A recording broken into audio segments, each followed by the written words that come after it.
नमस्ते गणपतये त्वमेव प्रत्यक्षं तत्त्वमसि त्वमेव केवलं कर्तासि त्वमेव केवलं धर्तासि त्वमेव केवलं धर्तासि त्वमेव सर्वं खल्विदं ब्रह्मासि त्वं साक्षादात्मासि नित्यम्। ॐ नमस्ते गन्धासि ॐ नमस्ते गन्धासि ऋतं वच्मि सत्यं वच्मि ऋतं वच्मि सत्यं वच्मि अवत्वं मामवक्तारम् अवश्रोतारम् अवदातारम्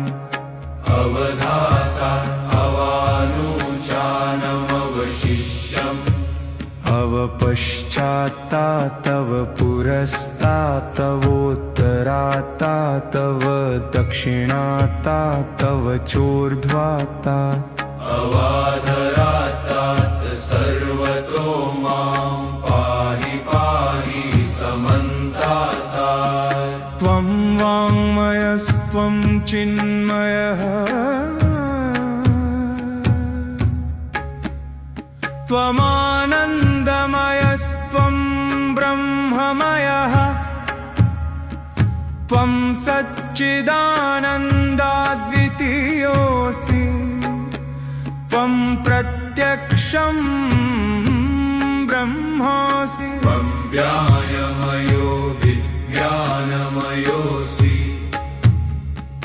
सर्वं जगदिदं त्वत्तो जायते सर्वं जगदिदं त्वत्तस्तिष्ठति सर्वं जगदिदं त्वरिलयमेष्यति सर्वं जगदिदं परिव्रत्येति त्वं भूमिरापो नलो निलो नभः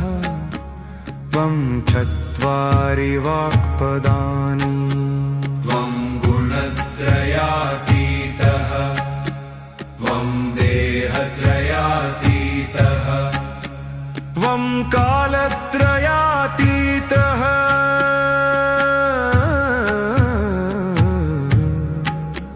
त्वं मूलाधारस्थितोऽसि नित्यम् त्वं शक्तित्रयात्मकः त्वां योगिनो ध्यायन्ति नित्यं त्रं ब्रह्मा त्वं विष्णुस्त्वं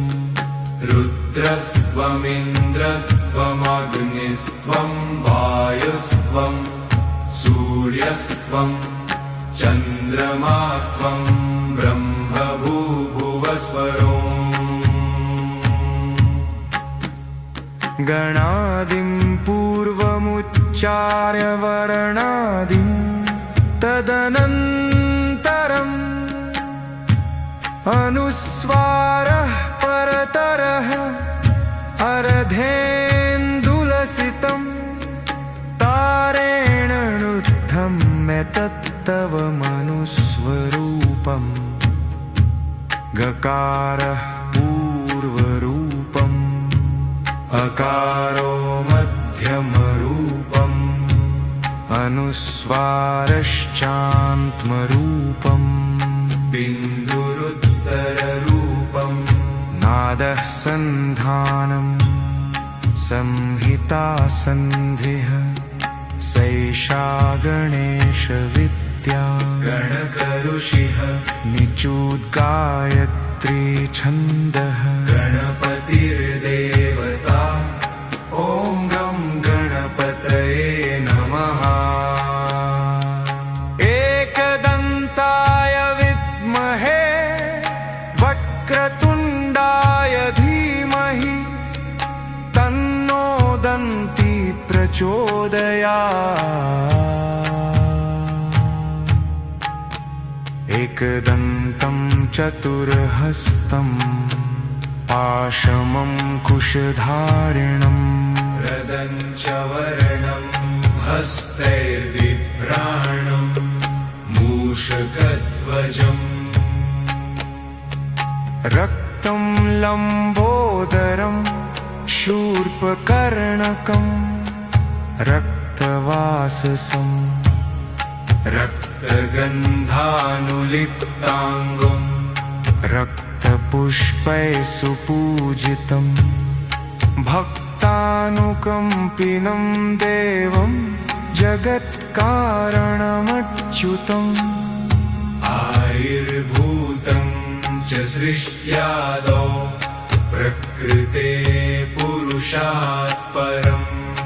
एवं ध्यायति यो नित्यं